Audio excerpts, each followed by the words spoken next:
नमस्कार दोस्तों, स्वागत है आप सभी का मेरे चैनल विज्ञान शास्त्र पर। मैं हूँ का host Nilav Mallick from IIT Delhi. तो आज हम कंटिन्यू कर रहे हैं जेईई मेंस 2025 का जनवरी अटेम्प्ट का जो टोटल 10 शिफ्ट आया था। उस 10 शिफ्ट में जितने भी केमिस्ट्री का सवाल थे वो मैं चैप्टर वाइज डिस्कस कर रहा हूँ। और हम लोगों ने बहुत सारे चैप्टर्स, अभी तो शायद लगभग 12-13 वीडियोस अपलोड हो चुका है। अभी भी 10-12 वीडियोस आएगा, कोई दिक्कत नहीं। टोटल सारे चैप्टर्स इस महीने में कंप्लीट हो जाएगा। मतलब 31st मार्च तक हर एक वीडियो आना कंप्लीट हो जाएगा। अगर लास्ट दिन मतलब हो जाएगा मार्च तक तो पूरा कब का खत्म हो जाएगा। हाँ, तो आज का जो टॉपिक है वो है केमिकल बॉन्डिंग। और तुम्हें अच्छे से पता है केमिकल बॉन्डिंग का वेटेज कितना ज्यादा होता है इनऑर्गेनिक केमिस्ट्री में। ये मुझे बताने की जरूरत नहीं है क्योंकि ये बहुत हाई वेटेज चैप्टर है। और इसका कॉन्सेप्ट मतलब ये इनऑर्गेनिक केमिस्ट्री में जब पढ़ते हो पहले तो पीरियोडिक टेबल पढ़ते हो, उसके बाद जो चैप्टर पढ़ाया जाता है वो है केमिकल बॉन्डिंग। वो क्या है? केमिकल बॉन्डिंग, वही तो है ना। ये इसके बाद है केमिकल बॉन्डिंग आता है। तो अगर अभी केमिकल बॉन्डिंग का जो चैप्टर आएगा तो पहले सवाल कर लेते फिर देख लेते कि क्या क्या बोलना है। और एक बात अच्छे से, जैसे हर वीडियो के स्टार्टिंग में मैं बोल ही देता हूँ बस एज ए रिस्पॉन्सिबिलिटी, क्योंकि जो लोग पहली बार वीडियो देख रहे हैं उन लोगों के लिए थोड़ा आसान हो जाता है कि मैं जब भी चैप्टर सॉल्व कराता हूँ तो अ, मेरा फायदा के लिए नहीं बोल रहा हूँ, आपका फायदा होगा कि आप एक बार चैप्टर अच्छे से रिवाइज करके आओगे तो तो आपको फायदा ज्यादा मिलेगा। क्योंकि मैं इधर हूँ, मैं सवाल को देखा हूँ, मैं चैप्टर वाइज सब सारे सवाल को इकट्ठा किया हूँ। तो मेरा तो सवाल सॉल्व हो जाएगा, उससे दिक्कत नहीं होगा। मगर आपके लिए ज़्यादा बेटर ये होगा कि आप एक बार चैप्टर को रिवाइज़ करके आओ। तो चैप्टर को अगर रिवाइज़ करके आओगे, तो आप डायरेक्टली मेरे से पहले अगर सवाल सॉल्व कर कर पाओगे, तो आपको ज़्यादा कॉन्फिडेंस बूस्ट होगा, मेरा कुछ नहीं होगा। तो इसलिए एक शॉर्ट नोट्स रखो, हर एक चैप्टर का 1 पेज से ज़्यादा नहीं, या फिर आधा पेज में खत्म कर दो, जो भी करो। एक छोटा-सा, इत्तू सा एक शॉर्ट नोट्स बना लो, जिसमें तुम्हारा जो पॉइंट याद नहीं रह रहा है वो लिख लो बस, और थोड़ा-सा इम्पोर्टेंट वाले। तो इससे हो जाता है शॉर्ट नोट्स। शॉर्ट नोट्स का मतलब ये नहीं होता कि 10 पेज का शॉर्ट नोट्स बनाओ, ठीक है? 1 पेज में खत्म करो। तो या फिर टेलीग्राम में जाओ, टेलीग्राम में हज़ारों शॉर्ट नोट्स अवेलेबल है। मगर मैं प्रेफ़र करता हूँ, मैं हर एक को बोलता हूँ कि खुद का बनाओ, खुद का बनाओ। खुद से जब लिखोगे ना तो ब्रेन में काम करेगा। तो पहला क्वेश्चन चलते हैं, फिर लास्ट में बोलेंगे कि number of molecules and that show linear geometry from the following is. Linear geometry पूछा है। अब ये तो कुछ सवाल मतलब इतना आसान पूछा है। SO2 है, SO सल्फर है। अब SO2 में तुम्हें भी पता है सल्फर का वैलेंस इलेक्ट्रॉन कितना है? सल्फर का वैलेंस इलेक्ट्रॉन है 6। तो अगर सल्फर का वैलेंस इलेक्ट्रॉन 6 है तो कितना आएगा? ऐसे ही आएगा 1 2 3 4 5 6। तो ये क्या है? Bend shape. Bend shape. तो ये तो नहीं होगा, SO2 नहीं हो रहा है। BeCl2। अब बेरिलियम के पास कितना है? 2 इलेक्ट्रॉन है। बेरिलियम के पास 2 वैलेंस इलेक्ट्रॉन है। एक गया क्लोरीन के साथ, एक गया और एक क्लोरीन के साथ।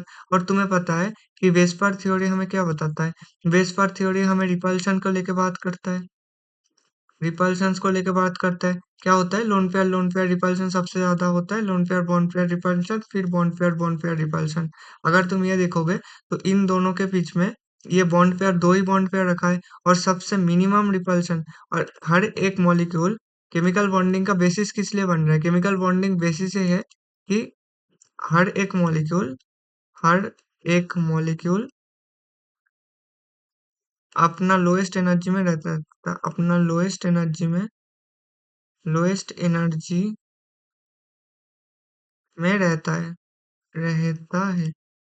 हर एक मॉलिक्यूल अपना लोएस्ट एनर्जी में रहता है। तो इसका 180 डिग्री अगर रख दोगे तो ये मिनिमम एनर्जी में रहेगा।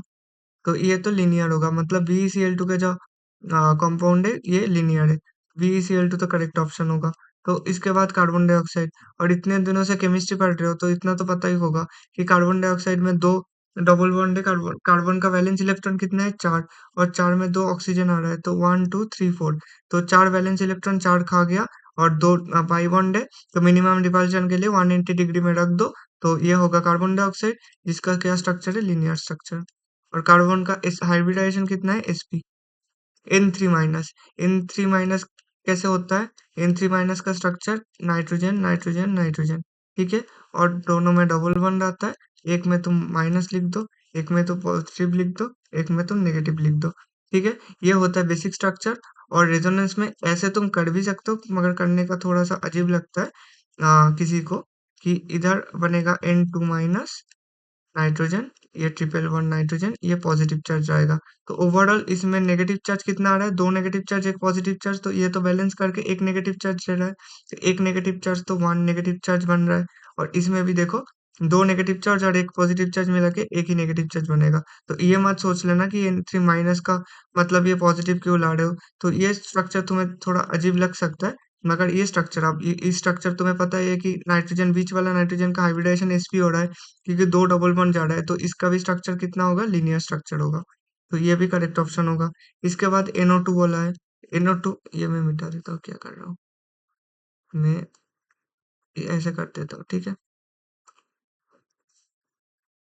हम्म, तो ये कैंसिल है, ठीक है। इसके बाद आता है NO2।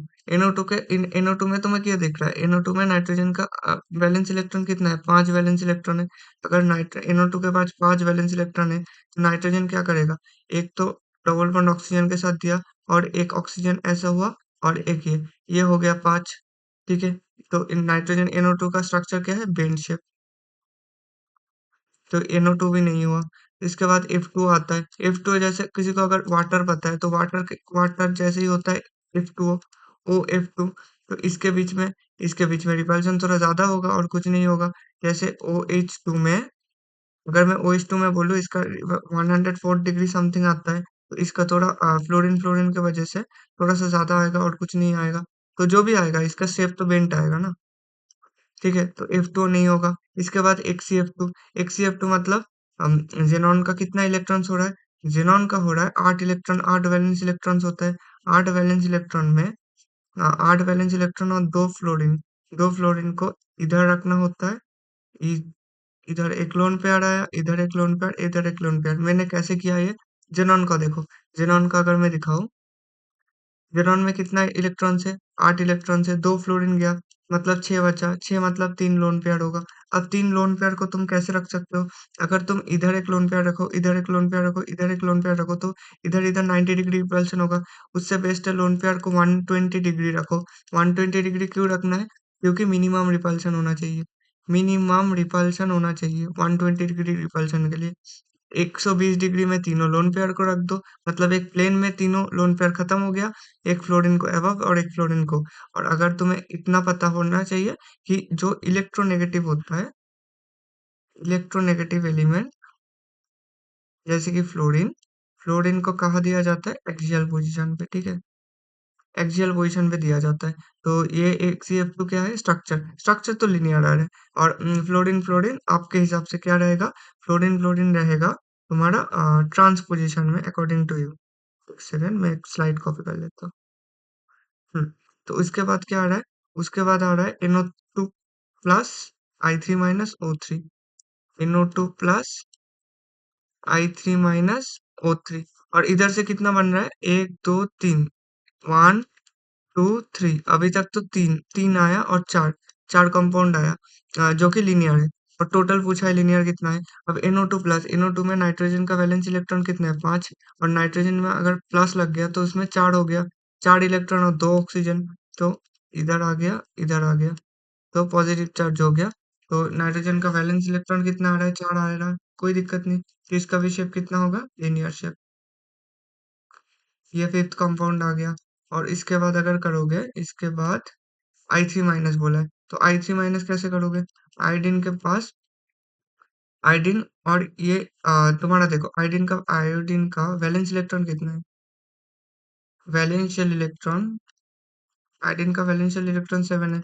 और एक क्या आ रहा है, नेगेटिव चार्ज की वजह से, नेगेटिव चार्ज की वजह से और एक आ रहा है। तो नेगेटिव चार्ज की वजह से तो टोटल कितना बन गया, 8 बन गया।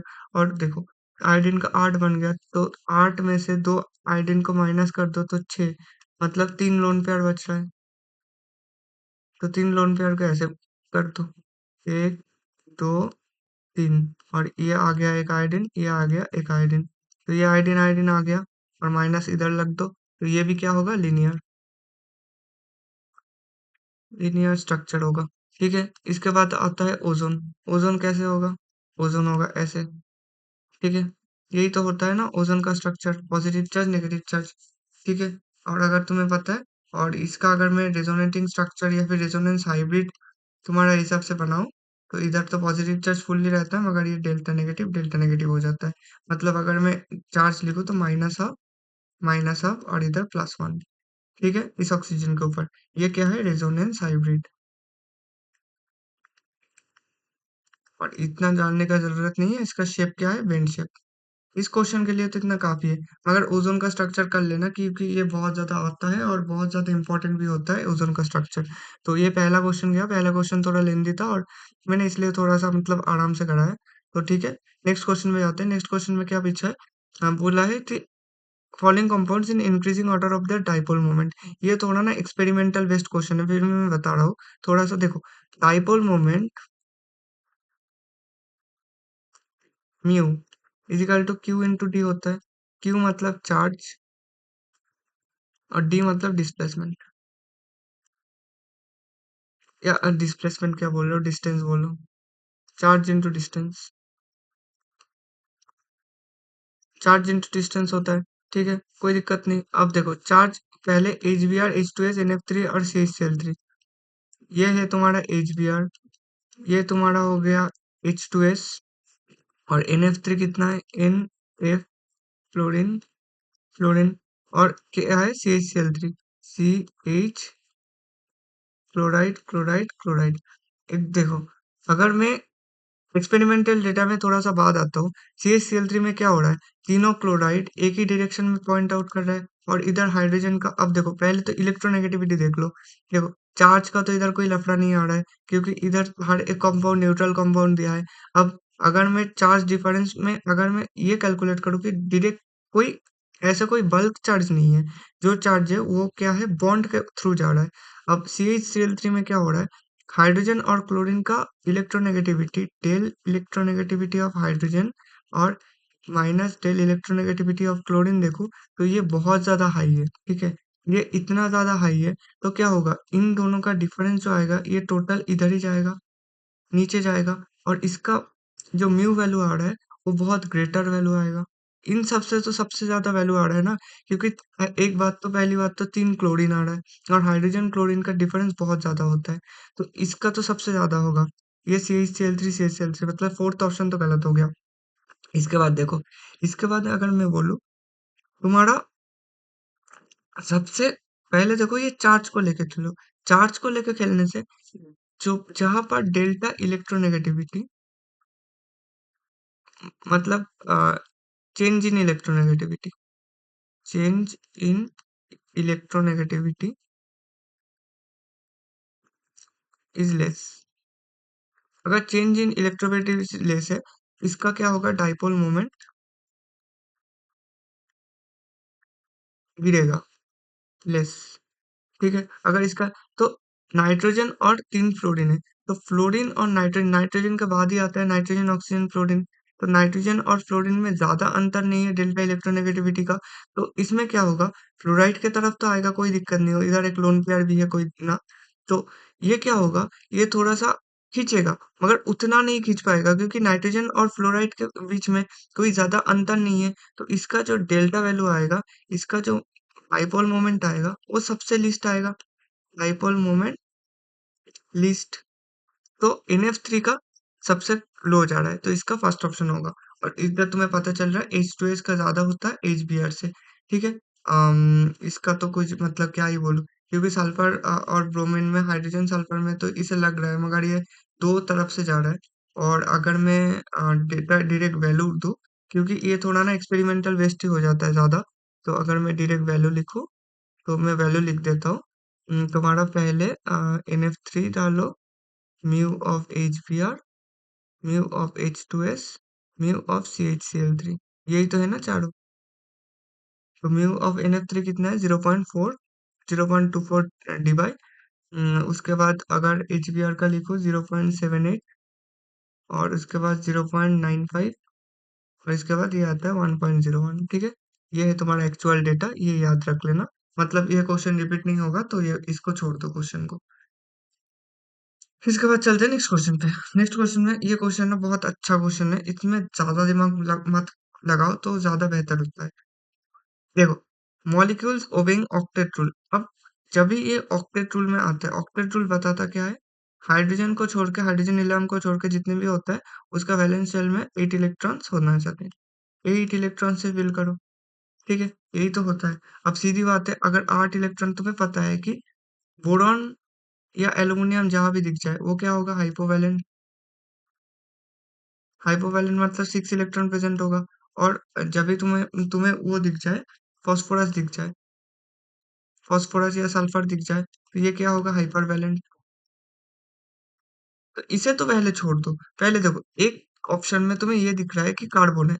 कार्बन के साथ क्लोराइड जुड़ा है, CCl4। तो कार्बन में 1, 2, 3, मतलब अगर मैं बोलूँ कि एक बॉन्ड में 2 आता है, 1, 2, 3, 4, 5, 6, 7, 8, तो इसका कार्बन का तो वैलेंसी फुल हो रहा है, और क्लोराइड का भी, क्लोरीन का 3 लोन पेयर है, तो 6 और 7, 8। तो क्लोराइड का भी Cl माइनस, क्लोरीन का भी 8 इलेक्ट्रॉन, 8 इलेक्ट्रॉन, तो इसका तो ऑक्टेट का फुल हो रहा है। और कार्बन डाइऑक्साइड का देख लो, 1, 2, 3, 4, 5, 6, 7, 8, तो इसका भी 8 इलेक्ट्रॉन फुल हो रहा है, और इन लोगों का भी। तो ये जो मॉलिक्यूल ऑक्टेट रूल फॉलो कर रहा है, वो तो CCl4 और कार्बन डाइऑक्साइड हो रहा है। मतलब ए का तो 4 आएगा, ए का तो 4 आएगा, तो ये तो खत्म हो गया। ठीक है? अब देखो, एक ऑप्शन में इधर ऐसे पूछा है कि molecules with incomplete octet with odd electron. Odd electron पहले देखने के लिए क्या देखो, मैं बोल रहा हूँ NO और NO2, NO और NO2। NO और NO2 में क्या है? देखो, ऑड इलेक्ट्रॉन पैरामैग्नेटिक स्पीशीज कैसे समझोगे? फॉर ये सब हेटेरो एटॉमिक मॉलिक्यूल्स में ये कैसे समझोगे? सीधा तुम्हें देखो, सीधा तुम्हें पता है नाइट्रोजन का एटॉमिक नंबर कितना होता है? 7 होता है। तो नाइट्रोजन में 7 इलेक्ट्रॉन्स होगा, और ऑक्सीजन में कितना है? 8 इलेक्ट्रॉन्स है। तो टोटल बना के 15 इलेक्ट्रॉन बना रहा है। 15 इलेक्ट्रॉन मतलब ऑड होगा। तो ये ऑड इलेक्ट्रॉन अगर खुद से ही ऑड इलेक्ट्रॉन आ रहा है, तो इसको तुम कहीं भी कॉम्प्यूटेशनल, मतलब क्या बोल रहे हो, कॉम्बिनेशन परमुटेशन लगा लो, ये ऑड ही रहेगा हमेशा। मतलब ये पैरामैग्नेटिक रहेगा। और NO2 में देख लो, NO2 में भी कितना आ रहा है? 7 प्लस 16, 23 इलेक्ट्रॉन्स आ रहा है, तो ये भी ऑड रहेगा। तो पूछा है कि ऑड इलेक्ट्रॉन इनकम्प्लीट ऑक्टेट तो हो रहा है पक्का, उससे तो कोई दिक्कत ही नहीं है, मगर ये ऑड तो रहेगा ये पक्का। तो इसका सी का 1 आ रहा है, सी का 1 आ रहा है, तो फर्स्ट ऑप्शन तो हो गया। मगर हम लोग बाकी ऑप्शन देख लेते हैं। तो मॉलिक्यूल्स विद एक्सपेंडेड ऑक्टेट मतलब हाइपरवैलेंट पूछा है। ठीक है, हाइपरवॉलेंट। तो अगर H2SO4 का मैं बोलूँ, H2SO4 का कितना आ रहा है तुम्हारा? हम्म, तो अगर H2SO4 का देखोगे, तो H2SO4 में लगाओ, एक लगा दिया OH, OH ऐसे लगा दिया। अब इसमें 1, 2, 3, 4, 5, 6, 7, 8, इन दोनों में से तो 8, 9, 10, 11, 12, तो सल्फर का कितना आ रहा है? 12 इलेक्ट्रॉन, मतलब हाइपरवैलेंट। हाइपरवैलेंट स्पीसीज। और इसके बाद क्या आ रहा है? PCl5। PCl5 मतलब फास्फोरस के साथ 5 क्लोरीन जुड़ा हुआ है, तो मतलब इसका 10 इलेक्ट्रॉन आ रहा है। 10 इलेक्ट्रॉन मतलब हाइपरवैलेंट स्पीशीज, तो ये भी सही जा रहा है, ये इसके साथ जा रहा है। और मॉलिक्यूल से इनकम्प्लीट ऑक्टेट, इनकम्प्लीट ऑक्टेट मतलब BCl3। BCl3 कितना आ रहा है? 6 इलेक्ट्रॉन आ रहा है। ऐसे ही आएगा एल्यूमिनियम क्लोराइड का, देख लेना। ठीक है? तो इतना आ रहा है, एल्यूमिनियम क्लोराइड का भी कितना आ रहा है? AlCl3 का भी 6 इलेक्ट्रॉन आ रहा है, क्योंकि 3 क्लोरीन है, 3 क्लोरीन एक एक बॉन्ड 2 इलेक्ट्रॉन को कंट्रीब्यूट करता है, तो टोटल इलेक्ट्रॉन काउंट तो 6 इलेक्ट्रॉन हो रहा है ना। तो यही था फंडा आज का। तो इसका जो करेक्ट ऑप्शन होगा, ये होगा ऑप्शन नंबर 1। इसके बाद चलते हैं नेक्स्ट क्वेश्चन पे। नेक्स्ट क्वेश्चन काफी अच्छा क्वेश्चन है, इसमें मतलब जिसका दिमाग लगा है कि ये हो जाएगा, मतलब इतना भी डिफिकल्ट नहीं सवाल आता है इस कॉन्सेप्ट, इस चैप्टर से बहुत ही आसान सवाल आ रहा है। पूछा है कि which of the following linear combination of atomic orbitals will lead to formation of molecular orbitals in homonuclear diatomic molecules? homonuclear diatomic molecules, ये सब भूल जाओ।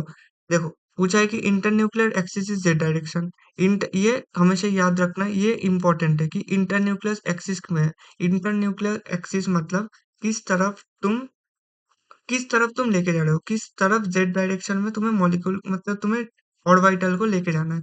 और 2p z और 2px अगर तुम फिक्स करो, मैं फिक्स करता हूँ कि ये x है, ये x है, ये y है, ये z है।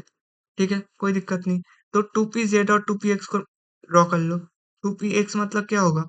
2px मतलब x डायरेक्शन की तरफ होगा, ठीक है? और 2p सॉरी ये 2px था और 2pz, 2pz क्या होगा? ये 2px था और 2pz कितना होगा इस डायरेक्शन में, क्योंकि मैं इसको ही फॉलो कर रहा हूँ।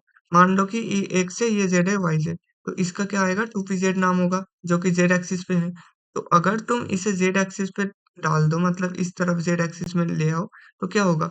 मान लो कि 1 सेकंड के लिए इसको हम लोग फेज मान लिए और इसको भी सेम फेज मान लिए, ठीक है? अब तुम अगर इसको ज्वाइंट करोगे, 1 सेकंड रुक जाओ, अगर ज्वाइंट करोगे तो क्या होगा? देखो, ये होगा,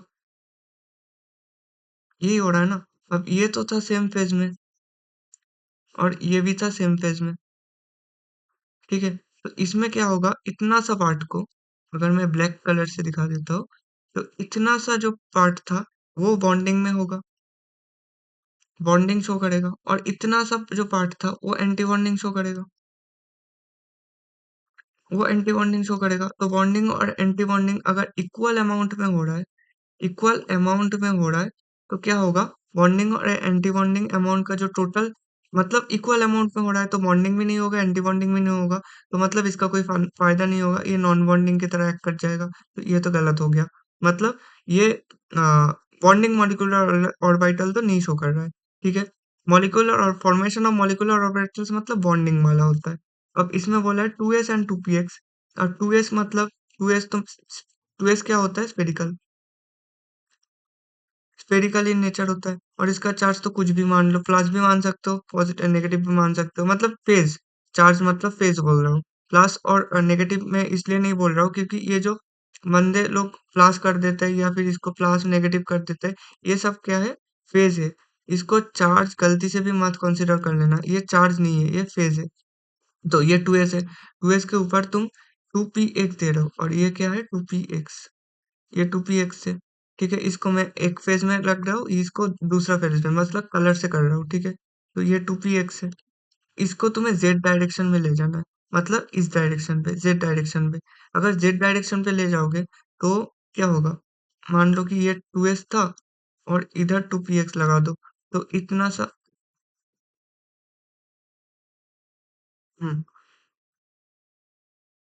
ये 2px लगा दो, तो इतना सा पार्ट क्या हो रहा है? और इसको भी मान लो कि ये फेज में है, तो ये फेज में है और ये फेज में था, तो इतना सा पार्ट क्या हो रहा है? जस्ट अ मिनट, हाँ, ये कलर अच्छा है। तो इतना सा पार्ट क्या हो रहा है? बॉन्डिंग मॉलिक्यूलर ऑर्बिटल बनाएगा, मगर इतना सा पार्ट क्या बन रहा है? एंटी बॉन्डिंग मॉलिक्यूलर ऑर्बिटल बना रहा है, तो ये भी नहीं होगा। तो बी ऑप्शन भी गलत है। तो ए और बी ऑप्शन जहाँ है गलत कर दो। अच्छा, ये एक ही ऑप्शन कटा। उसके बाद 3d xy and 3d x² minus Y. अब देखो, ये जो 3xy है ना, ये 3d xy क्या है पता है? Non axial orbital. मैं कोऑर्डिनेशन केमिस्ट्री अगर कभी यूट्यूब में पढ़ाऊँ तो डिटेल्स में पढ़ा दूंगा। और 3d x² minus Y square क्या है? Axial orbital. अगर मैं इसी डायरेक्शन में x और y में ही करूँ, तो x ये है और y ये है ना, ठीक है? अब देखो क्या होता है। तो जो तुम्हारा ये होगा x और y, और इसको मैं और एक बार एक्स वाई मान लेता हूँ, और इन दोनों के बीच में जो जाता है उसको मैं लगता हूँ z, ठीक है?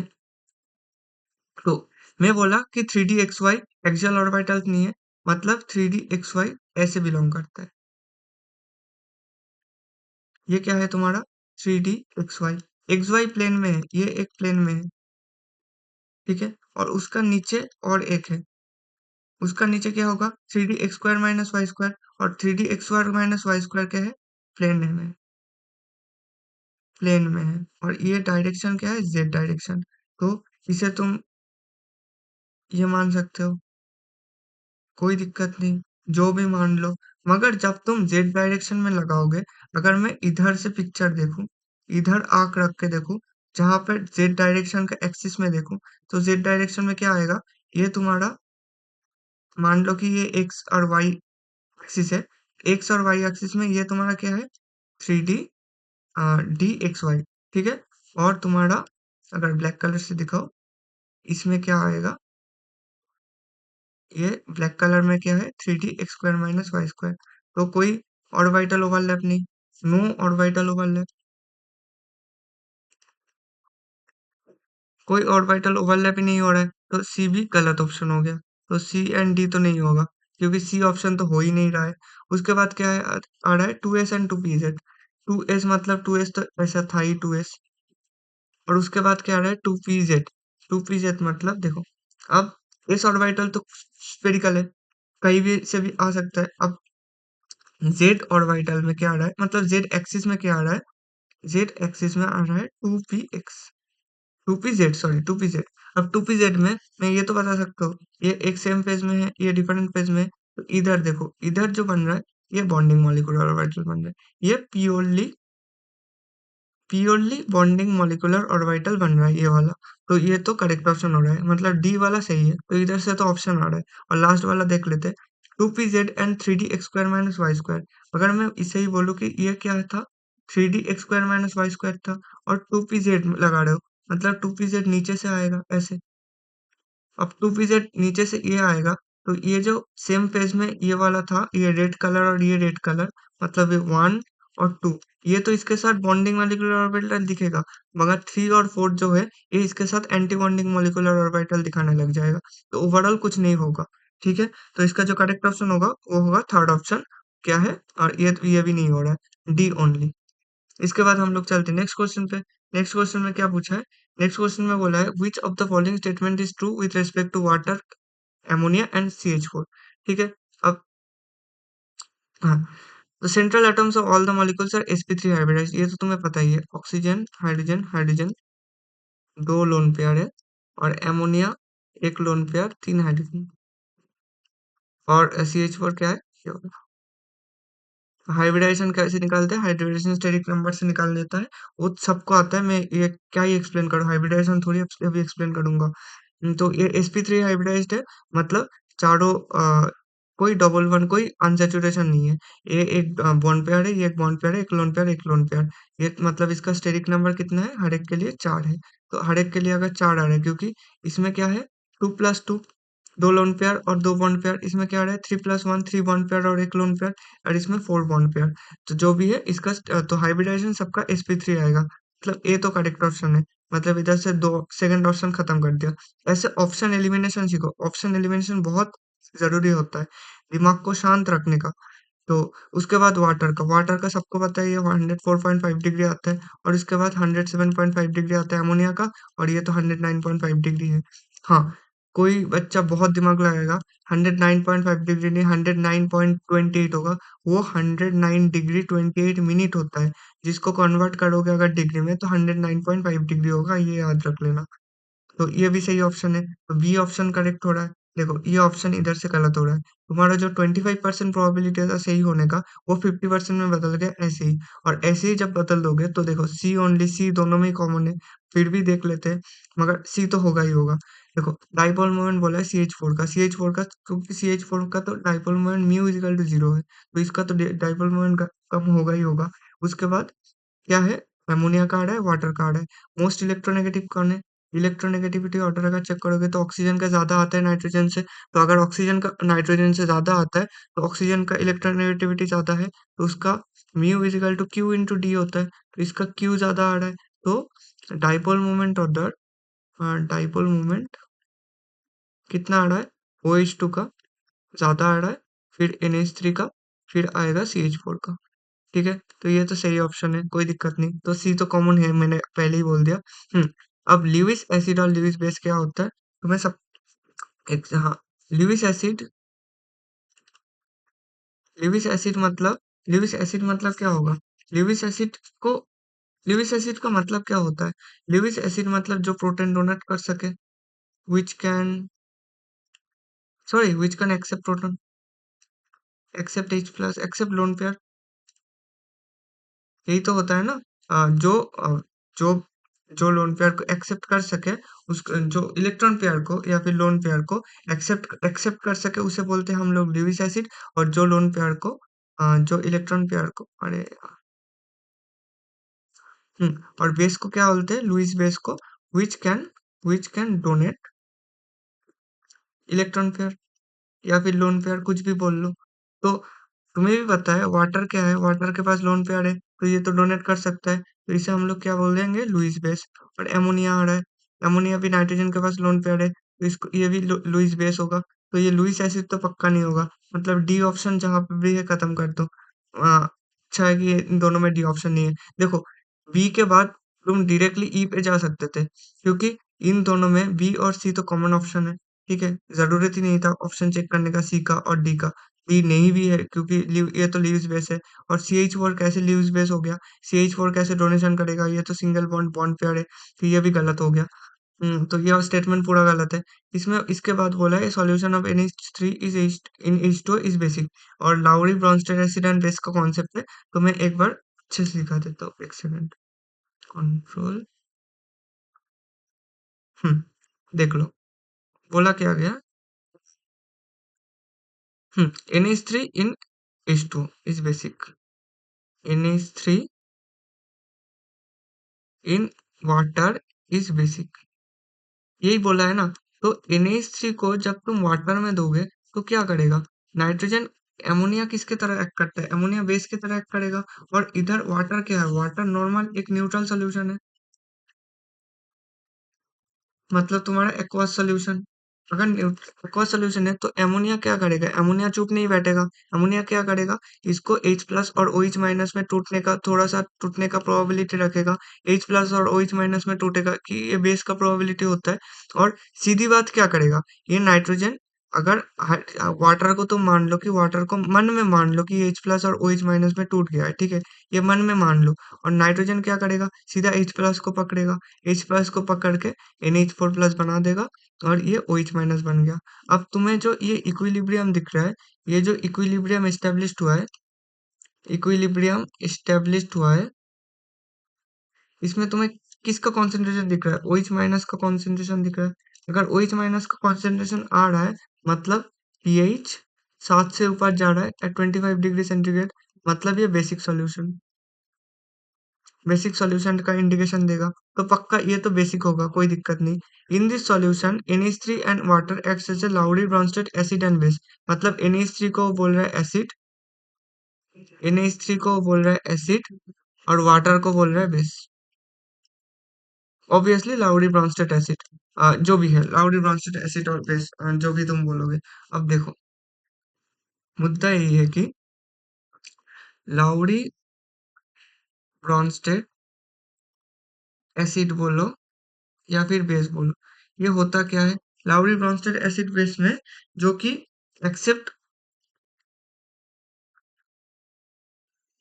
एसिड कौन होता है और बेस कौन होता है, जो कि इलेक्ट्रॉन पेयर डोनेट कर सके। जो ल्यूइस बेस में वही था ना, जो इलेक्ट्रॉन पेयर डोनेट कर सके। तो ये इलेक्ट्रॉन पेयर, अगर देखो, तुम जितना भी मान लो, ल्यूइस एसिड लगा दो, लाउरी ब्रॉन्स्टेड लगा दो, कुछ भी साइंटिस्ट को पकड़ के एसिड बेस, एसिड तो एसिड ही रहेगा, बेस तो बेस ही रहेगा। बेस अगर इलेक्ट्रॉन पेयर डोनेट कर सकता है, मतलब वो H प्लस को इलेक्ट्रॉन पेयर डोनेट करेगा। तो H प्लस को अगर वो डोनेट कर रहा है, तो बेस डोनेट करेगा। बेस क्या करेगा, इलेक्ट्रॉन पेयर को डोनेट करेगा, डोनेट करेगा, मतलब H प्लस को, H प्लस को खाएगा। अगर H प्लस को मतलब प्रोटॉन को खा रहा है, ठीक है, तो बेस क्या है, NH3 प्लस, मैंने बोला NH3 प्लस अटैक किया H प्लस पे, तो NH3, एमोनिया क्या होगा, एमोनिया H प्लस को खा के NH4 प्लस बना रहा है, तो ये एमोनिया क्या बन रहा है, बेस, वो भी लाउरी ब्रॉन्स्टेड बेस। तो इधर क्या था, इधर बोल रहा है कि एमोनिया को एसिड बोल रहा है, तो ये ऑप्शन गलत है। तो पहला ऑप्शन तो सही है, ABC। और देखो, इधर बस कुछ नहीं है, वाटर और एमोनिया को अगर तुम उल्टा कर दोगे तो ये स्टेटमेंट सही हो जाएगा, वाटर और एमोनिया को।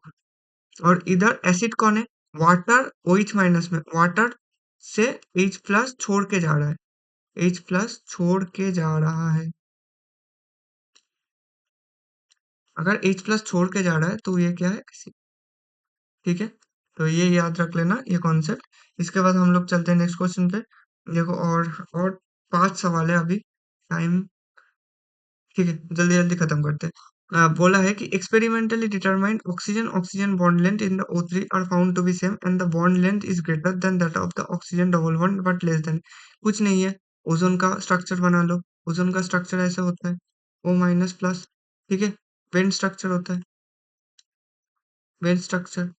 अब देखो, इसमें एक नेगेटिव चार्ज, ये तो रेजोनेंस में आएगा। अगर रेजोनेंस में आ रहा है तो O माइनस ऑक्सीजन के ऊपर पॉजिटिव आया, ये आया ऑक्सीजन डबल बॉन्ड ऑक्सीजन। तो इसका अगर रेजोनेंस हाइब्रिड बनाओगे, ये क्या होता है, रेजोनेटिंग स्ट्रक्चर्स। ये होता है रेजोनेटिंग स्ट्रक्चर्स। और इसका अगर तुम रेजोनेंस हाइब्रिड बनाओगे, रेजोनेंस हाइब्रिड बनाओगे, तो क्या रेजोनेंस हाइब्रिड आएगा, ऑक्सीजन ऑक्सीजन ऑक्सीजन, ये पूरा पॉजिटिव आता है। इसमें delta negative, delta minus of होता है, और ये भी आएगा डेल्टा माइनस ऑफ। ये आएगा डेल्टा माइनस ऑफ, ये आएगा डेल्टा माइनस ऑफ, ठीक है। तो अगर ये दोनों सब कुछ डेल्टा नेगेटिव आ रहा है, डेल्टा नेगेटिव आ रहा है, रेजोनेंस हाइब्रिड है, ये सही बात है। तो अगर ये बात हो रहा है, तो इसका देखो, इस बॉन्ड में अगर कंसीडर करो बॉन्ड ऑर्डर, इसका बॉन्ड ऑर्डर कितना आएगा, एक बार तुम्हारा सिंगल बॉन्ड आ रहा है, एक बार डबल बॉन्ड आ रहा है, तो टोटल बॉन्ड 3 आ रहा है, और टोटल नंबर ऑफ स्ट्रक्चर्स 2 है। इसका बॉन्ड ऑर्डर 1.5 है, इसका भी बॉन्ड ऑर्डर कितना आएगा, 1.5 आएगा, सीधी बात है। और बॉन्ड ऑर्डर अगर एल्किन में बोलूं, तो क्या आता है, बॉन्ड ऑर्डर 2 आता है, ऐसा आया। मतलब जो कि रेजोनेंस स्ट्रक्चर में आ रहा है, तुम्हारा बॉन्ड ऑर्डर कितना आ रहा है, 1.5। और सिंगल बॉन्ड में बॉन्ड ऑर्डर कितना आता है, 1, ठीक है। तो यही तो पूछा है ना, एक्सपेरिमेंटली डिटरमाइन किया है ऑक्सीजन ऑक्सीजन बॉन्ड एटम को, और उसको पाया गया है कि the bond length is greater than that of the oxygen double bond. ये बॉन्ड ऑर्डर और बॉन्ड लेंथ इनवर्सली प्रोपोर्शनल है। तो अगर बॉन्ड ऑर्डर 2 का मतलब एल्किन का ज्यादा आ रहा है, डबल बॉन्ड का अगर बॉन्ड ऑर्डर ज्यादा आ रहा है, मतलब उसका बॉन्ड लेंथ इज ग्रेटर आएगा than that of the oxygen oxygen double bond, कोई दिक्कत नहीं। और but less than that of a single bond, तो यही तो आएगा, स्टेटमेंट 1 तो ट्रू है, कोई दिक्कत नहीं। इसके बाद चलते नेक्स्ट क्वेश्चन पे। देखो, the strong lone pair repulsion between oxygen atom is solely responsible for the fact that the bond length in ozone is smaller. देखो, बॉन्ड लेंथ ऐसे कुछ फैक्टर के ऊपर डिपेंड ही नहीं करता। ऑक्सीजन ऑक्सीजन का रिपल्शन, इधर इधर जो मेन मुद्दा क्या हो रहा है, मेन मुद्दा जो हो रहा है वो है रेजोनेंस स्ट्रक्चर्स, रेजोनेटिंग स्ट्रक्चर्स हो रहा है। रेजोनेंस के वजह से हमारा बॉन्ड ऑर्डर में फर्क हो रहा है, बॉन्ड ऑर्डर ऑर्डर में डिफरेंस दिख रहा है, और कुछ नहीं हो रहा है। तो इसका ये सब ऑक्सीजन ऑक्सीजन रिपल्शन रिपल्शन, तुम स्ट्रक्चर समझ जाओगे ना, तो सब कुछ समझ जाओगे, तुम्हें भी पता चल जाएगा ये ऑक्सीजन ऑक्सीजन का रिपल्शन क्या, ये इसमें कैसे आ रहा है। इसमें अच्छा खासा 120 डिग्री, एक्चुअली 117 डिग्री होता है, तुम्हें याद रखने की जरूरत नहीं है। मगर 120 डिग्री भी मान लो ना, तो क्या ही होगा, कौन सा रिपल्शन दिख रहा है तुम्हें। तो यही होता है। तो statement 1 is true but statement 2 is fault.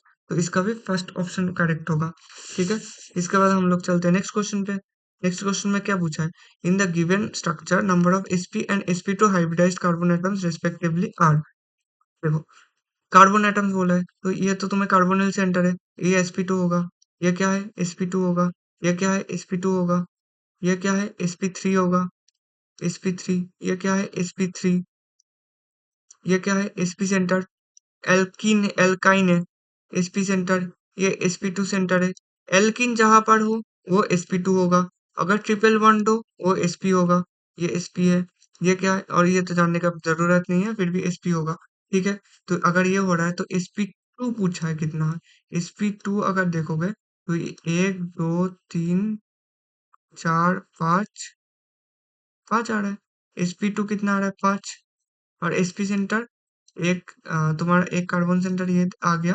अगर मैं दूसरा कलर से दिखा दूं, हाँ, sp सेंटर एक आ गया, 2 3, 3। तो 3 and 5 is the right answer. तो इसका जो करेक्ट ऑप्शन होगा वो आ रहा है सेकंड ऑप्शन, ठीक है। चलते नेक्स्ट क्वेश्चन पे। नेक्स्ट क्वेश्चन में पूछा है कि the correct option with order of the melting points of the pair manganese perm technetium ruthenium और ReOH इज। तो ये सवाल ना, मतलब इसमें क्या ही बोलूं, इसमें ये सवाल थोड़ा सा अजीब है। मतलब इसको इसको छोड़ देना, कोई दिक्कत नहीं, क्योंकि ये सवाल एक्सप्लेनेशन तो मैं दे दूंगा, मगर एक्सप्लेनेशन अगर समझो, अगर किसी को दिक्कत तो आएगा ही, पक्का देगा। अब देखो, ट्रांजिशन मेटल में ना, जब अगर किसी का मेल्टिंग पॉइंट में मैं बोलूं, मतलब ट्रांजिशन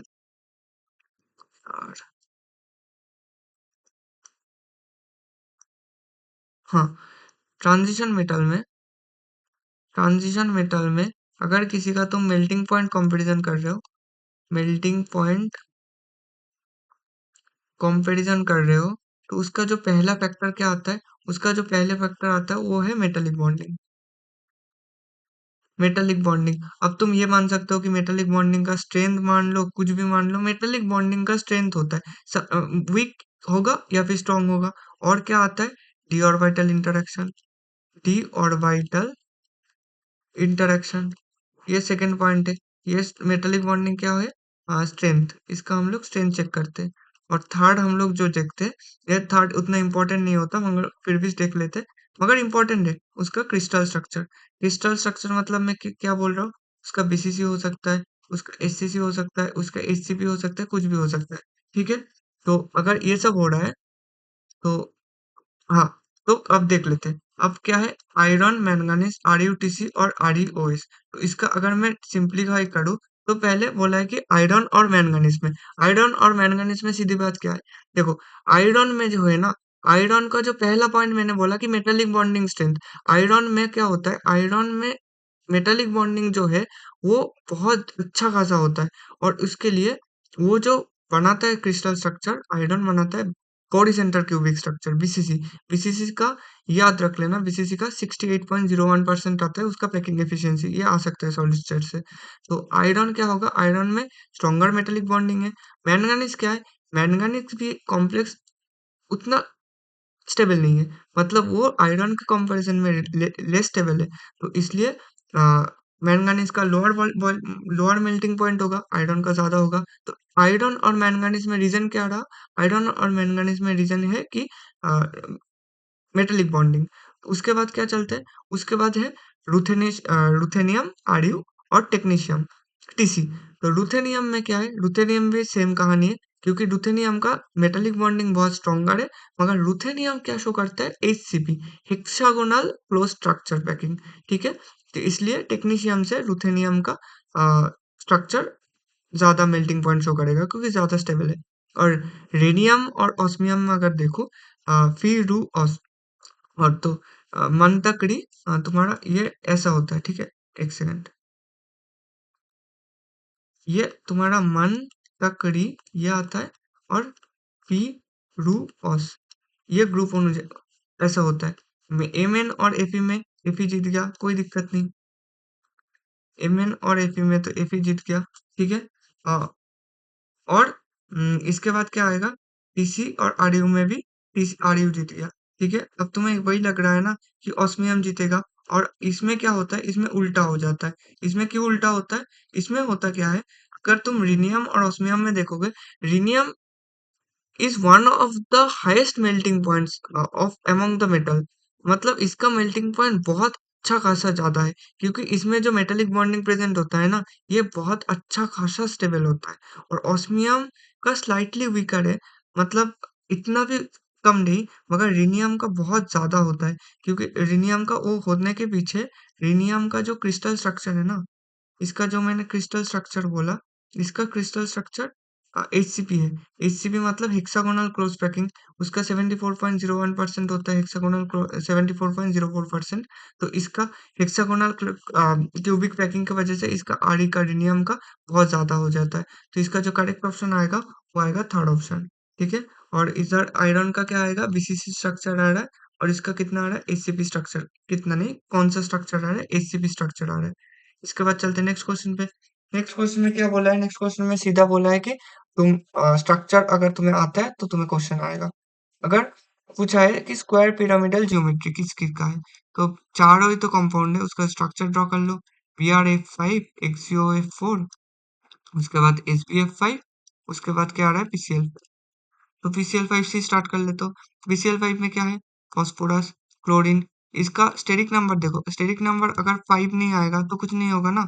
स्टेरिक नंबर अगर 5 आएगा तब भी तुम ये square pyramidal geometry, square pyramidal geometry मतलब क्या है? ये स्क्वायर है, उसके ऊपर एक पिरामिड है। ठीक है, और कुछ नहीं है। तो पीसीएल5 में क्या हो रहा है? PCl2 3, ये क्या है? टीबीपी, मतलब ट्राइगोनल बाई पिरामिडल, ये ट्राइगोनल बाई पिरामिडल, ये trigonal bi pyramidal geometry show करता है। ठीक है, तो ये तो नहीं होगा पक्का, तो पीसीएल 5 तो नहीं हो रहा है, पीसीएल 5 नहीं हो रहा है, तो ये ऑप्शन काट दो, ये ऑप्शन काट दो। इसके बाद एसबीएफ 5, एसबीएफ 5 का स्ट्रक्चर कैसे आएगा? अगर मान लो कि तुम्हें एक्सबीएफ 5 नहीं आता, तो एक्सजीओ 4 कर लो, एक्सजीओ 4 का आता है ना, जेरॉन का इतना आता है, 8 वैलेंस इलेक्ट्रॉन, 2 तो ऑक्सीजन लेगा और 4 फ्लोरीन लेगा, तो बचेगा कितना? 6। दो, दो मतलब एक लोन पेयर,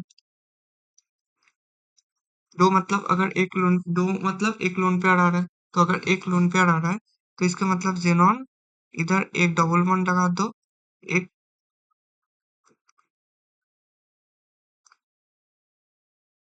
इसमें क्या हो रहा है, इसमें देखो, जस्ट मिनट, हाँ, एक्सिओफोर में ये फ्लोरीन चारों रख गया, और क्या होता है, ये तो स्ट्रक्चर में काउंट नहीं करते ना, ये हाइब्रिडाइजेशन में काउंट करोगे, हाइब्रिडाइजेशन में अलग होता है, और ये ऑक्टाहेड्रल ज्योमेट्री शो कर रहा है, अगर हाइब्रिडाइजेशन बोलूं, इसका हाइब्रिडाइजेशन ऑक्टाहेड्रल हो रहा है, मगर ये क्या होगा, ये शो करेगा तुम्हारा स्क्वायर पिरामिडल, तो एक्सिओ 4 तो सही है, और वो तुम्हें पता चल भी रहा है, तो और बचा क्या है, BRF 5 और SBF 5, BRF 5 और SBF 5 में जो सही होगा वही आंसर होगा। अब ब्रोमीन, SBF 5 क्या है, SBF 5 ऐसे PCl 5 जैसे शो करता है वही शो करता है, PCl 5 कैसे शो करेगा, ऐसे शो कर रहा है, और SbCl 5 भी सेम शो करता है, इसमें मैं क्या ही बताऊँ स्ट्रक्चर में। ठीक है, और उसके बाद अगर तुम्हें BRF 5 जानना है, तो BRF 5 कैसे शो करेगा, ब्रोमीन के पास कितना है, 7 वैलेंस इलेक्ट्रॉन है, 5 क्लोराइड फ्लोरीन ले लेगा, तो एक बचा रहेगा, 2 इलेक्ट्रॉन बचा रहेगा, 2 इलेक्ट्रॉन मतलब एक लोन पेयर, तो इसका भी सेम कहानी होगा, ये मिटा दूं मैं पहले, तो इसका भी बीच में ब्रोमीन रहेगा, एक लोन पेयर आ गया, पांचों पोजीशन में लगा दो फ्लोरीन, तो ये जो बन रहा है, ये क्या बन रहा है, तुम्हारा square pyramidal, square pyramidal, square pyramidal structure, तो ये स्क्वायर पिरामिडल स्ट्रक्चर बन रहा है, तो इसका जो करेक्ट ऑप्शन होगा होगा फर्स्ट ऑप्शन। इसके बाद सेकंड लास्ट क्वेश्चन में चलते हैं। सेकंड लास्ट क्वेश्चन में क्या बोला है, total number of molecule species from following which will be paramagnetic. अब देखो एक चीज मैं बता देता हूँ, अगर ये मोनो एटॉमिक स्पीसीज में ब्रोमीन और ऑक्सीजन, सॉरी क्या बोल रहा हूँ, बी टू मतलब बोरॉन और ऑक्सीजन O2, ये दोनों क्या होगा, पैरामैग्नेटिक। और ये भैया ये सब कैसे आता है, ये सब मॉलिक्यूलर ऑर्बिटल डायग्राम से आता है, एमओ डायग्राम, ठीक है। मॉलिक्यूलर ऑर्बिटल, अगर ऑक्सीजन का एमओ डायग्राम तुम मैं ड्रॉ करूंगा, तुम ऑक्सीजन का मॉलिक्यूलर ऑर्बिटल डायग्राम ऐसा आता है कुछ, ये आ गया तुम्हारा सिग्मा माइनस स्टार, ध्यान से दिखा देता, अच्छे से दिखा देता, अच्छा, हाँ, देखो ये आता है 1s, ये आता है 1s, तो ये बन गया तुम्हारा सिग्मा 1s2, सिग्मा 1s, ये स्टार, ठीक है, तो ये सिग्मा 1s, उसके बाद क्या आएगा, 2s, तो ये भी वही सेम बनाएगा ना, सिग्मा स्टार 2s, ये सिग्मा 2s, उसके बाद क्या आएगा, उसके बाद तुम्हारा आएगा 2p, 2p में कितना, 2p में क्या होता है, x y और z, और z क्या बनता है, 2pz, ये बनेगा सिग्मा 2pz, तो सिग्मा स्टार 2pz, और बीच में क्या आएगा, ये आएगा, ये क्या है, ये है पाई स्टार 2pxy 2py, और ये है पाई 2px पाई 2py, यही है ना, सीधी बात है। अगर यही बात है, तो पहले O2 आ रहा है, ऑक्सीजन मतलब O2 मतलब 16 इलेक्ट्रॉन स्पीसीज, 16 इलेक्ट्रॉन स्पीसीज मतलब 1 2 3 4 5 6 7 8, 8 फिल कर दिया, 9 10 11 12 13 14 15 16, दिख रहा है दो, n = 2, अनपेयर्ड इलेक्ट्रॉन 2 है, तो ये तो पैरामैग्नेटिक हो गया। अब O2 प्लस मतलब 15 इलेक्ट्रॉन हो रहा है, तुम्हें देख के ही पता चल रहा है ये पैरामैग्नेटिक होगा, एक इलेक्ट्रॉन इधर से निकाल दो, पैरामैग्नेटिक हो रहा है। O2 माइनस 17 इलेक्ट्रॉन हो रहा है, तुम्हें भी ऑड इलेक्ट्रॉन स्पीसीज है देख के, तो इसमें भी, इसमें एक इलेक्ट्रॉन ज्यादा आएगा, तो ये मान लो फिलअप हो गया, एक ऑक्सीजन पड़ा रहेगा, इसमें भी अनपेयर्ड इलेक्ट्रॉन एक ही होगा। अब एनओ में मैंने अभी बताया, कोई भी हेटेरोडायटोमिक मॉलिक्यूल ऐड है, इसमें टोटल कर लो, 7 + 8 होगा, 15 होगा, 15 इलेक्ट्रॉन मतलब ऑड इलेक्ट्रॉन स्पीसीज आ रहा है, ऑड होगा तो पैरामैग्नेटिक होगा पक्का, ऑग होगा, ऑड होगा तो पैरामैग्नेटिक पक्का होगा। ठीक है, इसके बाद चलते हैं नेक्स्ट को में, NO2 है, तो NO2 में कितना है, 7 + 16, 23 इलेक्ट्रॉन है, 23 इलेक्ट्रॉन मतलब ऑड हो रहा है, पैरामैग्नेटिक। ठीक है। इसके बाद क्या है, कार्बन मोनोऑक्साइड। कार्बन मोनोऑक्साइड में 6+18 है, ये 14 इलेक्ट्रॉन, इसका कुलशन मॉडल होता है। कुलशन मॉडल होता है, इसका एमो डायग्राम एक बार अच्छे से देख लेना। मगर ये क्या होगा, ये डायमैग्नेटिक है। ये इसका एमो डायग्राम एक बार देख लेना। और बचता क्या है, K2NiCl4। हाँ ठीक है, मैं कर लेता हूँ, सेकंड।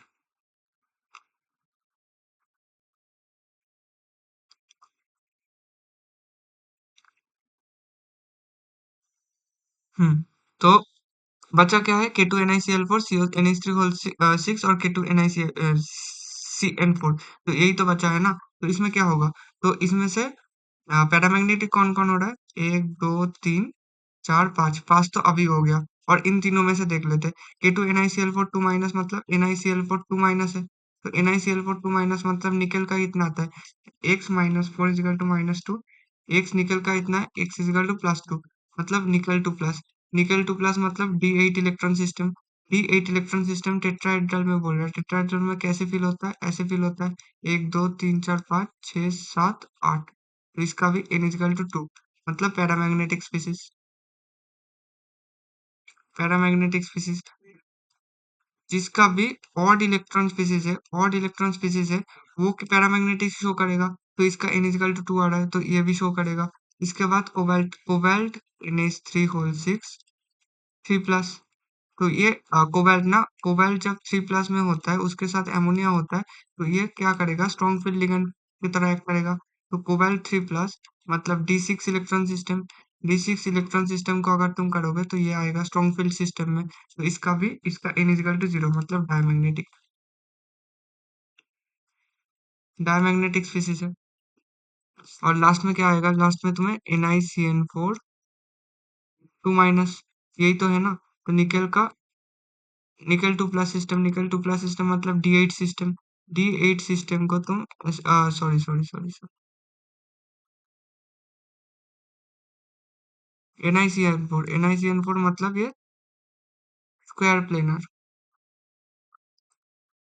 स्क्वायर प्लेनर डिसीज है। स्क्वायर प्लेनर का CFAC, इसका जो डेल एसपी है ना, ये बहुत ज्यादा हाई होता है। इसका CFAC भी बहुत ज्यादा हाई होता है। तुम ऐसे मान सकते हो, ये तो पक्का नहीं होगा। D8 अगर d ऑर्बिटल में ड्रॉ करूँ ऐसे, तो ये तो 1 2 3 4 5 6 7 8 ऐसे होगा, ये खाली रहेगा। क्योंकि स्क्वायर प्लेनर में क्या होता है, DsP2 हाइब्रिडाइजेशन होता है। ठीक है। तो इस ये भी नहीं हो रहा है, ये भी नहीं हो रहा है। तो इसका जो करेक्ट ऑप्शन हो रहा है, 1 2 3 4 5 6। इसका जो करेक्ट ऑप्शन होगा, ये 6 होगा। इसके बाद चलते लास्ट क्वेश्चन पे। लास्ट क्वेश्चन में क्या बोला है, the sum of sigma and pi bonds in the hex 13 di di in 5 yne. तो इसमें क्या होगा, इसमें देखो, हेक्सेन बोला है, हेक्सेन मतलब 6 कार्बन होगा, 1 2 3 4 5 6, ये देख लो। और इसके बाद हेक्सेन मतलब ऐसे ही ड्रॉ कर लो, हाँ ठीक है। 1 2 3 4 5 6, ये 6 कार्बन बना लिया। ठीक है। इसके बाद बोला है 1 और 3 पोजीशन में डाइन है, मतलब इधर एक डबल बॉन्ड लगा दो, इधर एक डबल। 1 2 3 4 5 6, यही है ना। तो 1 और 3 पोजीशन में डाइन लगा दिया। और 5th पोजीशन में वाइन है। वाइन मतलब ट्रिपल बॉन्ड। वाइन मतलब ट्रिपल बॉन्ड। और इधर डाइन मतलब डबल बॉन्ड। ठीक है। अगर डबल बॉन्ड है, दोनों तरफ क्या है, हाइड्रोजन हाइड्रोजन। इधर भी एक हाइड्रोजन है, इधर भी एक हाइड्रोजन है, इधर भी एक हाइड्रोजन है। और इधर क्या है, हाइड्रोजन। और ट्रिपल बॉन्ड में इधर कार्बन का वैलेंसी ऑलरेडी फुल्ड है। तो अगर मैं सही तरीके से स्ट्रक्चर ड्रॉ करूँ, तो सही स्ट्रक्चर ये ऐसे आएगा। ठीक है। क्योंकि वो स्ट्रक्चर बहुत गलत हो जाता है। मैं कन्वीनियंस के लिए दिखा रहा था बस। ठीक है। तो इधर पूछा है कि number of sigma bonds. Number of sigma bonds, देखो, पहले गलती तो बच्ची ये करेगा, कार्बन हाइड्रोजन बॉन्ड को ही भूल जाएगा। ये भी तो सिग्मा बॉन्ड ही है ना। तो 1 2, और इधर डबल बॉन्ड में एक सिग्मा होता है, एक पाई होता है। एक क्या होता है, एक सिग्मा होता है और एक पाई होता है। और ट्रिपल बॉन्ड में एक सिग्मा होता है और 2 पाई होता है। मिनिमम एक सिग्मा तो होगा। तो 1 2 3 4 5 6 7 8 9 10 11। इसका कितना आएगा, 11 आएगा। और नंबर ऑफ पाई पॉइंट्स कितना आ रहा है, इधर से एक पाई, इधर से एक पाई और इधर से दो पाई, मतलब 4। तो अगर 11 प्लस 4 करूँ तो मुझे जहाँ तक पता है ये 15 आता है। तो इसका जो क्वेश्चन का करेक्ट ऑप्शन होगा ये आएगा 15।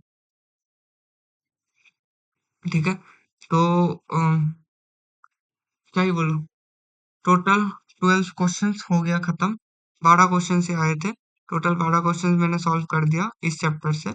इस चैप्टर से 12 क्वेश्चंस आए थे। ठीक है। तो ये 12 क्वेश्चन जितने भी था केमिकल बॉन्डिंग से, 12 क्वेश्चन में से मुझे एक डाइपोल मोमेंट का जो क्वेश्चन लगा, जो डाइपोल मोमेंट का मैंने कहा कि CiCl3 का ज्यादा होगा NF3 से, वो थोड़ा सा अजीब क्वेश्चन है। वो क्वेश्चन छोड़ दो। और एक तो एक डाइपोल मोमेंट का डेटा से क्वेश्चन था, वो क्वेश्चन भी अजीब था। वो दोनों क्वेश्चन छोड़ के जो बाकी 10 क्वेश्चन है ना, ये क्वेश्चन तो सबसे बन रहा है, क्योंकि ये क्वेश्चन बहुत आसान क्वेश्चन है। तो ये चैप्टर को क्या बना देता है, स्कोरिंग बना देता है, सीधी बात है। ये चैप्टर बहुत ज्यादा स्कोरिंग हो जाता है इस वजह से, क्योंकि इसमें अगर तुम्हें आ, वो पता है ना कि कैसे स्ट्रक्चर ड्रॉ किया जाता है, कि कैसे स्ट्रक्चर ड्रॉ होता है, तो इसमें पढ़ना क्या है, पहले हाइब्रिडाइजेशन पढ़ लो। हाइब्रिडाइजेशन पढ़ने के बाद वेस्पर थ्योरी पढ़ लो थोड़ा। वेस्पर थ्योरी पढ़ने के बाद एमो डायग्राम पढ़ लो थोड़ा। एमओटी में क्या पढ़ो, एमओटी में ऑक्सीजन मतलब sp मिक्सिंग क्या होता है, और sp विदाउट मिक्सिंग क्या होता है, एमो डायग्राम, ये दोनों पढ़ लो। ये सब कुछ पढ़ लोगे ना, इस चैप्टर में ज्यादा कुछ है भी नहीं। और हाँ, क्वेश्चन आंसर बहुत ज्यादा प्रैक्टिस कर लो। क्वेश्चन आंसर इसमें अगर तुम खाओगे ना, तो स्ट्रक्चर में ही वो घुमाएगा, जितना ज्यादा होगा स्ट्रक्चर में ही घुमाएगा। मगर जेई एडवांस का केमिकल बॉन्डिंग का क्वेश्चन तगड़ा आता है, अच्छा आता है, अच्छा खासा मुझे अच्छा लगता है उसमें। उसमें करने में भी अच्छा लगता है। तो हाँ, मेन चीज जो बोलना था, हाँ, तो वीडियो अच्छा लगा है, बुरा लगा है, अभी तक तुम्हें पता चल गया होगा, क्योंकि 1 घंटे का ऑलमोस्ट सेशन होने वाला है। तो वीडियो को लाइक कर देना, वीडियो को सब्सक्राइब करना, और thank you for all the comments. Literally thank you for all the precious comments. इससे ज्यादा मतलब इतना इतना कमेंट मेरे लिए मतलब सच में काफी है। हाँ, बहुत बहुत बहुत थैंक यू ये कमेंट्स के लिए, क्योंकि तुम्हें भी पता है यूट्यूब का सीधा फंडा है कि पहले 1000 सब्सक्राइबर्स लाओ। वो तो चलो बन जाएगा, कोई दिक्कत नहीं, मतलब मैं कर लूंगा। और सेकंड मुद्दा है कि 4000 वॉच आवर्स, और ये करने के बाद यूट्यूब होता है मोनेटाइजेशन। अभी मेरा चैनल में है 74 सब्सक्राइबर्स में, 74 75 कुछ भी है, 75 है शायद। तो 4000 वॉच आवर्स में तुम्हें कमेंट करने बोल रहा हूँ, ये कमेंट से इसका कोई लेना देना नहीं है। ये कमेंट इसलिए बोल रहा हूँ कि मेरा मोटिवेशन बना रहता है और कुछ नहीं। और ये करने के बाद हाँ, आपके लिए जो मेरा मैं बोलूँगा कि अभी जितना हो सके टेस्ट सीरीज अटेम्प्ट करो। एक तो टेस्ट सीरीज, क्योंकि एग्जाम बहुत पास में है, तो टेस्ट सीरीज अच्छे से दो, अच्छे से। और टेस्ट को एनालिसिस करो। टेस्ट सीरीज देने से कुछ नहीं होता, ये जो टेस्ट दे रहे हो उसको एनालिसिस करना पड़ता है।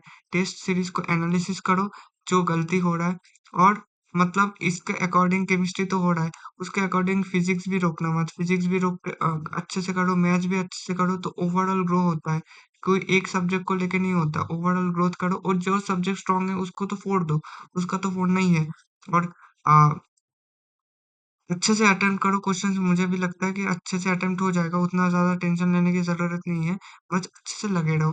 Patience is the key, patience is the key. Patience रखो, खुद के ऊपर भरोसा रखो, हो जाएगा, सब कुछ हो जाता है।